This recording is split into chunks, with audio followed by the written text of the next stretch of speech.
guys, Life of a Twitch here, and today I'm going to be talking about something that's on everybody's mind, coronavirus. But not just the coronavirus, I'm going to be talking about ways that you can prevent yourself getting too anxious about this coronavirus. Now, as we all know, there is a lot of misinformation surrounding it, and there's a lot of, there's everything surrounding it. It's a pandemic. People with Tourette's know the calmer you are, the less ticky you'll be, and being very ticky isn't fun. Especially those of you that are still at school, because the whole of England is still at school because we're done. So, let's get into the first one. So the first thing I've done is I've planned. If I have to go into self-isolation, I know what I can eat and I know what I can do. Honestly, if I have a phone, charger and the internet, I'm fine. You know, hook me up, I don't even need to eat for like 2 weeks. I do need to eat for 2 weeks, but you get my gist. I've got a bookshelf full of books, because what else would it be full of DVDs? I've got a laptop, I have got DVDs, I've got a phone, we're lucky, basically. People in first world countries are very lucky. We've got everything we need, we've got food, you know, we've got some non-perishables in the cupboard, and we've got a section of the cupboard that no one's allowed to go into, because then that food can be used for if we need to self-isolate, because it doesn't go off or anything. So the second thing I've been doing is I've been trying to exercise more. Exercising decreases the amount of cortisol, decreases the production of cortisol, which is a stress hormone, and releases endorphins, dopamine, serotonin, all that good stuff that your brain needs to be happy and not anxious and not want to tear your brain apart every 5 seconds. So I've been trying to walk more, hence why I've got a Fitbit on. I've been trying to walk more and just generally be more active, because especially since I have asthma, I want to make sure that I am as healthy as possible if I get coronavirus in the end. Which is also kind of an anxiety-fueled thing, but still, I mean, I think it makes this list. Practice self-care.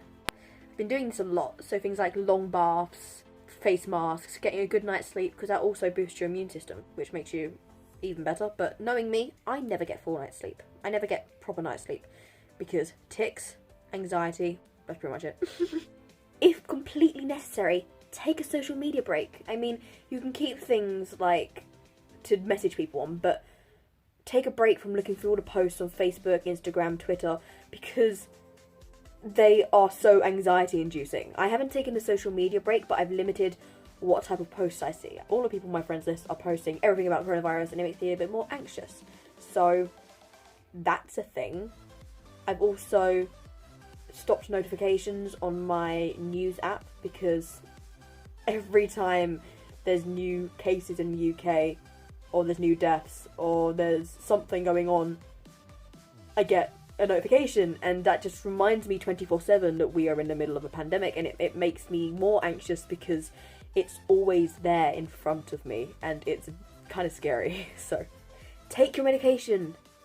Medication is important, especially with people who have chronic illnesses and who take antidepressants like me. If I don't take my antidepressants, withdrawal, and that's not fun. That's not fun at all. Put alarms on your phone, put alarms, all the alarms to take your medications if you have some. I know that when I'm anxious, I tend to forget to take my medications because I become more forgetful, because I can only concentrate on the thing that I'm anxious about, in this case, the coronavirus. So make sure you do that, because that's not healthy otherwise. You'll be glad to know I've been doing very well with that, so I've been having my medication very regularly. Don't worry, you don't have to worry about me. So, for anyone watching, don't be embarrassed if you're scared or anxious of this new virus. I think everybody in a way is anxious or scared or worried or any of those emotions. That's okay, you are valid, you're allowed to feel those emotions.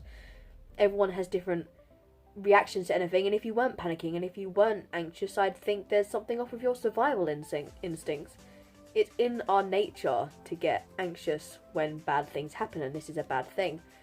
You don't have to be embarrassed that you're struggling, no matter who you are, young or old, boy or girl, or non-binary.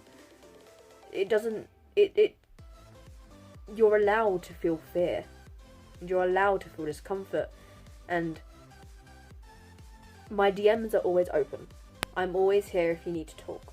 But just in case you don't want to talk to me and you want to talk to someone who's more professional than me, because obviously you can vent to me and I'll listen, or you can have a conversation with me and I'll talk to you. But, you know, sometimes you want someone a little bit more professional. So in the description will be links to lots of mental health websites for different people, things like Mind, Childline, Kooth. All of them will be in the description so that you can click on them if you need them.